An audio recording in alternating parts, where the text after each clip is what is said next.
Bueno, comenzamos con esta clase sobre prevención de caídas en el adulto mayor. Estamos en Maipú, Mendoza. Yo soy Pablo Camargo, licenciado en Educación Física y Kinesiología y Fisioterapia. Ya hace unos 19 años que trabajo con adultos mayores y en esta clase vas a aprender todo tipo de actividades referidas al cuidado del adulto mayor, previniendo caídas, accidentes y situaciones más extremas, como veremos al finalizar la clase, como por ejemplo obstrucción de la vía aérea, accidente cerebrovascular y también infarto de miocardio. Esta es una de las unidades que vemos en el taller, la número 7, la cual está referida al tema que tratamos hoy. Tenemos todas estas unidades en el taller teórico práctico presencial en lo que es Maipú, Mendoza, y de formato online para los que estén alejados de esta zona, ya sea en otros países, en otras provincias. Este es un taller que comenzó siendo una charla referida a la ergonomía de los movimientos y los cuidados posturales para personal cuidador de adultos en geriátricos o en casas particulares, y en el año 2022 pasó a ser algo más amplio, en donde agregamos temas como Parkinson, Alzheimer, signos vitales, y ya se transformó en una charla de una mañana de 3 horas y medias. Ya en este año, en el año 2023, tenemos signos vitales, patología del adulto mayor, ergonomía del cuidador y cuidados posturales, transferencias y movilizaciones, síndrome de inmovilidad, caídas, que es lo que vamos a ver hoy, enfermedad de Parkinson, Alzheimer. Estas dos unidades referidas a la anatomía y la fisiopatología de la enfermedad, para que nosotros entendamos cómo se originan y el sistema nervioso, y de ahí vamos a desmenuzar los síntomas que padecen estas personas. También vamos a ver estimulación cognitiva para adultos mayores, algo que le va a servir mucho a las enfermedades neurocognitivas como las que tenemos anteriormente, y el síndrome del cuidador, que muchos padecen y pocos conocen, cómo abordarlo, cómo prevenirlo y cómo tratarlo en el caso que ya esté instalado. También veremos actividades físicas adaptadas. Esta es mi unidad preferida debido a que mi tendencia y mi vocación es la actividad física, más en adultos mayores, y vamos a ver todo tipo de actividades físicas dependiendo de la condición de la persona y adaptándolas a sus posibilidades. Invito a todas las personas que estén en esta reunión, que sean de Mendoza, al taller presencial que hacemos en Maipú, Mendoza, en el Centro de Rehabilitación Integral AxisMed, que está a 2 cuadras de la Plaza Maipú, y se realiza el 12 de agosto y el 19 de agosto. Son 2 días, 2 sábados en la mañana, donde realizaremos el taller con los temas que hice referencia anteriormente.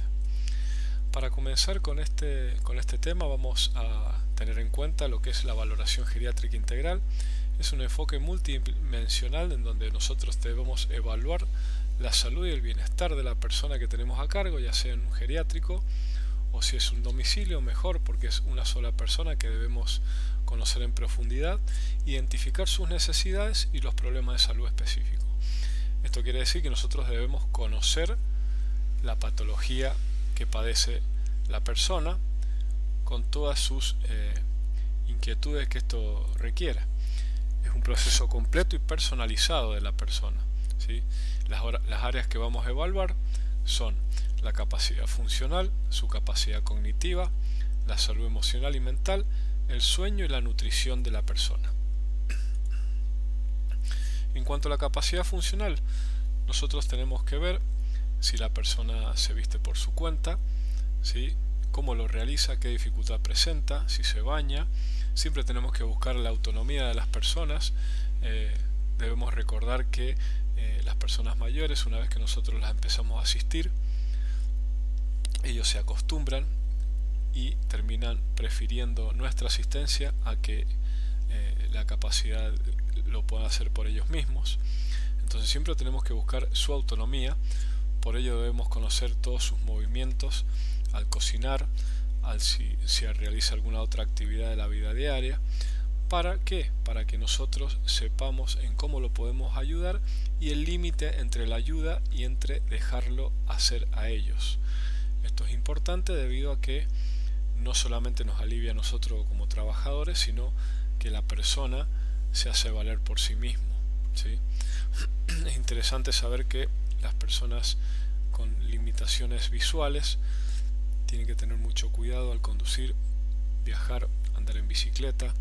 Entonces, estábamos viendo la manera de procesar la información, como por ejemplo una charla. En una charla yo me puedo dar cuenta de cómo procesa información esta persona, de cómo piensa, de cómo razona, las decisiones que toma. En eso hay que tener mucho cuidado porque una persona que siempre ha sido muy independiente, tenemos que tener en cuenta que en cualquier momento puede abrir la puerta y salir afuera, recorrer caminos que antes hacía. Generalmente pasa con las personas que sufren demencia de Alzheimer. Las decisiones que toman. Esto es fundamental, ¿sí? La capacidad cognitiva, tenemos que saber en qué condiciones se encuentra la persona que estamos cuidando. Al mismo tiempo la salud emocional y mental, o sea, se evalúa el estado emocional de la persona. Una de las patologías que tiene la persona adulta mayor es la depresión. La depresión, ¿por qué? Porque lo que hablábamos recién, el dejar de trabajar, quizá dejar de manejar un vehículo, dejar de tener una vida activa, eso lleva a una depresión, ¿sí? Que lleva a un estado emocional en donde quizá algunos lo toman mal, otros se encierran y evitan el contacto social, se quieren quedar en su casa, no quieren salir a ningún lado. Entonces, su lugar es el que tenemos que evaluar. ¿Dónde se va a mover la persona? Los síntomas depresivos, muy importantes. La ansiedad de la persona. Esta persona, al no tener ningún tipo de actividad, al pasar de ser una persona activa a una persona inactiva, toda esa energía acumulada la transforma en ansiedad, la puede llevar también a una mala alimentación, ¿sí? Nosotros tenemos que saber como cuidadores cómo canalizar esta energía, buscando actividades placenteras, buscando actividades que les gusten, haciendo que tenga contacto social con gente conocida, con amigos. También tenemos que evaluar los problemas de comportamiento, que esto se ve también en la agresividad de los pacientes con Alzheimer. Y tenemos que estimular su capacidad para socializar con las demás personas, que no pierda ese contacto. Somos seres sociales, no podemos estar encerrados sin tener contacto con otras personas, ¿sí? También es muy importante evaluar el sueño. Si la persona duerme mucho de día, tenemos que tener en cuenta que es muy probable que esta persona de noche se despierte, se levante al baño, o se levante a ver televisión, o esté totalmente activo de noche. Por eso tenemos que tener en cuenta la parte de la iluminación, no dejar cosas en el camino, para que la persona, si se levanta sola y yo no la puedo supervisar, que tenga buen acceso al baño, ya sea a la cocina, ¿sí? Y la nutrición en cuanto a la alimentación. Muchas de las personas mayores pierden la capacidad de la sed, entonces no beben agua, se deshidratan muy fácilmente, mayormente en verano. Esto lleva a que la parte funcional de diferentes, el corazón, el cerebro, tengan deficiencias, y si esa persona se enferma, tiene una peor evolución. Todos estos son los aspectos que nosotros tenemos que evaluar en la persona. Acá tenemos unos datos muy interesantes de un hospital de cuidados medios en Barcelona, de 1.560 pacientes ingresados mayores de 65 años por accidentes en su ámbito doméstico. Fíjense acá que el 79% de las personas estaba sola, no tenía ninguna persona a cargo, familiar ni cuidador que lo esté acompañando. El 10% estaba con personal de la salud y el otro 11% estaba acompañado por un familiar, que seguramente no están capacitados para cuidar a personas grandes, personas mayores. Pero fíjense este gran porcentaje, que de ahí viene la gran necesidad de cuidadores de personas mayores debido al gran crecimiento poblacional de esta edad, ¿sí? De mayores de 65. Ya desde el año 2019 las personas mayores de 65 años han superado a los niños menores de 5, o sea que hay más gente grande que niños. Esto se ve reflejado en los números, por ende vamos a tener hay mucha actividad laboral en este sentido, mucha demanda, pero también necesitamos estar capacitados para todo este tipo de trabajo. Las caídas por edad, fíjense, de 75 a 85 años, casi la mitad de las personas son las que se han accidentado de esta muestra de 1600 personas. ¿Qué quiere decir esto? Esto nos puede dar un dato importante, que la persona generalmente a los 70-75 años se jubila, deja una vida activa, ¿sí? O 65 años, y las personas mayores de 85 generalmente no se movilizan de la mejor manera, muchos quizás están en silla de rueda o andan con andador. Por eso vemos aquí que la mayoría de las personas accidentadas, la mitad, casi la mitad, tiene una franja etaria de 75-85. Esto para que vayan evaluando, vayan comparando con sus pacientes cada aspecto de los que vamos nombrando ahora, para que tengan en cuenta. Y por patología, acá la cardiovascular es la que lleva la delantera, un 57% de personas accidentadas, personas adultas accidentadas, ¿sí? Y tenemos 17% respiratorio, neurológico y traumatológico, ¿sí? Que estas son momentáneas, debido a que generalmente estas personas luego de rehabilitación siguen con su vida normal, pero la gran mayoría, la parte cardiovascular que vamos a ver al final, porque uno de los ítems importantes que tenemos que saber es que el infarto agudo de miocardio se encarga del 75% se lleva el 75% de las muertes en personas mayores, o sea que de 10 personas, 7 mueren por un infarto agudo de miocardio, ¿sí? Esto es interesante que lo sepan, por si tienen algún paciente cardíaco, tienen que tener muchos cuidados. Entonces, la seguridad en el hogar, ¿qué tenemos que ver? Presencia de obstáculos, esto lo vimos recién. Si vienen los nietos, si vienen visitas, siempre tratar de que no hayan cables, cosas en el medio. La persona se acostumbra a los lugares por donde caminar, entonces no es conveniente correrle una mesa, correrle sillas del lugar, porque la persona se confía y las puede llevar por delante. La accesibilidad, tanto al baño, que es muy importante, como su habitación. Los pasillos tienen que estar libres de muebles, ¿sí? De sillas que estén atravesadas sin sentido o de cableado, para poder movilizarse más que nada en los horarios nocturnos. Por eso también la iluminación es fundamental. La persona que usa dispositivos de seguridad, bastones no tan recomendables, es preferible, si la persona que usa bastón, es preferible que se movilice con andador. Me ha tocado un caso de una persona que no quería usar andador. ¿Por qué? Lo que ella me decía era que no quería que las vecinas o los familiares la vean caminar con bastón. Por ende, ella no quería usar bastón. ¿Qué pasó? Tuvo un accidente. ¿Cómo podemos ver esto? Nosotros tenemos que ver que la persona que necesita una asistencia es la persona que va caminando y se va agarrando de las paredes, se agarra de la mesa, o va caminando y apoya más una pierna que la otra. Esa persona ya necesita la utilización de dispositivos de seguridad, ¿sí? Más allá que le guste o no, que se vea lindo o no para ella, es importante que ustedes lo recomienden, más que nada a la familia. ¿Por qué? Porque ustedes están a cargo, y si ustedes la recomiendan a la familia y de ahí la familia no se encarga, ustedes advirtieron esa situación. Entonces, en el caso de una caída, ustedes dentro de todo están cubiertos, ¿sí? Porque advirtieron la posible situación de accidente, ¿sí?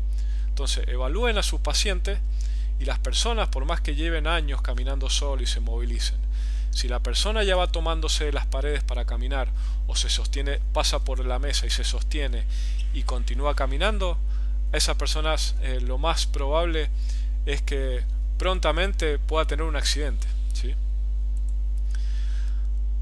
Esto es muy importante, más que nada en los geriátricos. ¿Por qué? Porque los geriátricos son casas que no son adaptadas a personas mayores. Por eso es que hay que realizar adaptaciones. Esto nosotros, a la hora de entrar a una casa, a un geriátrico a trabajar, tenemos que ver a la persona que estoy tratando y qué recorrido hace dentro del geriátrico para hacer la adaptación correspondiente.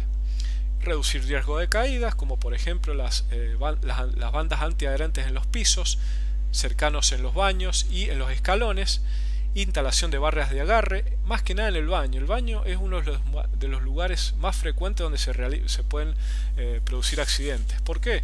Porque hay azulejos, porque hay humedad, porque generalmente la persona entra con pantuflas o calzado de goma. Entonces los baños generalmente, y también otra de las causas puede ser la baja presión que produce luego de una ducha de agua caliente. La persona que realiza esta ducha le baja la presión y puede tener un mareo que le favorece una caída. La eliminación de alfombras sin sentido y cables sueltos, ya lo habíamos dicho, y una iluminación adecuada y de noche, ¿sí?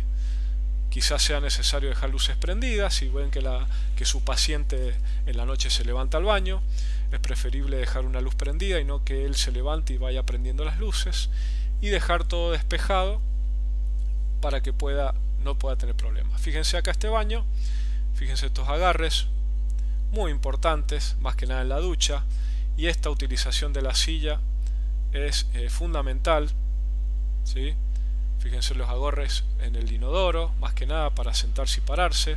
La elevación del inodoro también es un factor importante, ¿sí? Porque la persona, generalmente los inodoros son muy bajitos, y las personas cuando se tienen que sentar o se levantan hacen mucho esfuerzo, ¿sí? Y acá en la parte del espejo, fíjense estos agarres fundamentales en los pasillos, los pasamanos. Acá tenemos otra imagen de diferentes dispositivos fundamentales. Yo les recomiendo, si ustedes entran por primera vez a una casa a cuidar a una persona mayor, lo primero que tienen que hacer es pedir al familiar, advertir, informar y educar. En muchos casos tenemos que educar al familiar, que el familiar se encuentra en una situación totalmente desconocida, que de repente el padre, la madre dejan de caminar o tienen que estar bajo el cuidado de alguien, deciden entre hermanos que tiene que haber una persona a cargo. Desconocen totalmente los peligros, desconocen un montón de cosas que ustedes son los encargados de informar, ¿sí? Fíjense, este agarre, le puse esta foto, ¿por qué? Porque la persona, más allá de que este agarre sirve para levantarse de la cama, a ustedes les va a aliviar un gran trabajo el tener que levantarlo de la cama. La persona, si se acostumbra a esto, va a estar haciendo un ejercicio de fuerza importante para sus brazos, ¿sí? Que muchos de ellos por ahí evitan. Este agarre le favorece a la persona para hacer mucha cantidad de ejercicios en cama, y más si la persona pasa muchas horas en cama, ¿sí? Entonces eso tenemos que tener en cuenta, ¿sí? Se los recomiendo mucho. Esto puede estar anclado a la pared, no hace falta que esté en la cabecera de la cama, puede estar anclado a la pared. Le pueden pedir ya sea al dueño del geriátrico o a los hijos de la persona que están cuidando, con una persona metalúrgica, puedan hacer este dispositivo, ¿sí? Acá ven los pasillos bien iluminados, agarres en todos los costados, ¿sí? Y fíjense la cocina. Si la persona es de hacerse de comer o de ir a la cocina, tiene que tener una cocina de esta forma, ¿sí? Totalmente despejada. Si van los nietos a jugar, que no dejen los juguetes tirados. Si tienen mascota, generalmente traten de que no estén en este sector o en el sector del baño, que es muy frecuente también que puedan tropezar. Hay muchas caídas tropezándose a sus propias mascotas. Y las adaptaciones, lo mismo, incentivar el uso de bastones y andadores. Aunque sea feo para la persona que tiene que empezar a usar un bastón, tenemos que, más allá de recomendarlo, tenemos que advertirle lo que puede llegar a pasar. Muchas personas con muy buena salud terminan luego de una caída con una fractura de cadera, que es muy común, y muchas personas también no pasan esa operación. Me ha pasado tener pacientes de excelente salud y que luego de la operación de fractura de cadera, que es muy común, reemplazo de cadera, por inconvenientes de la operación, de la cirugía, con todos los peligros que esto lleva, la persona termina en cama, no vuelve a caminar y comienza lamentablemente el principio del fin, así se diría lamentablemente. También hay que evitar encerar los pisos, lógicamente, ¿sí? Muy importante. aconsejar los cambios de posición paso a paso, lentamente, sentándose en la cama durante unos minutos. O sea que los cambios de presión arterial en las personas que se levantan. Hay muchas personas que se levantan de golpe y en vez de quedarse sentado unos 2 o 3 minutos, directamente se paran y se van al baño. Ese cambio de posición, de pasar de acostado a parado y hacer un esfuerzo, a la mayoría de las personas mayores le produce un mareo. Ese mareo contribuye a una caída. Por eso es recomendable que ustedes le recomienden a sus pacientes, una vez que se levantan, que se queden sentados 2 o 3 minutos, respiren hondo, para luego comenzar con su actividad, ya sea si caminan o empiezan con alguna de sus actividades caseras.